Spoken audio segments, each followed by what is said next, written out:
Cerita, sak cerita pinyata lah.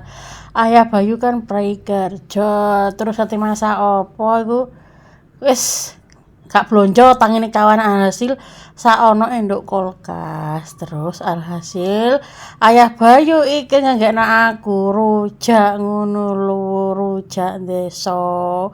Gawe dhewe stok saono endok kulkas tahu tempe. Lah iku ngono minggu mumpung prei kabeh caritane dadi mari ngono gawe rujak ketuklik iki mang aku request rujake lombok pitu talah rujak petis isine mung timun tahu tempe ambek kulupan teman-teman ceritane nek minggu kan kadang ngono ku wis prei kabeh iku lho teman-teman tangine rada awan dadi ya wis kate blonjo iku mang lijone wis gak kumanan apa-apa ya wis ngono ae caritane.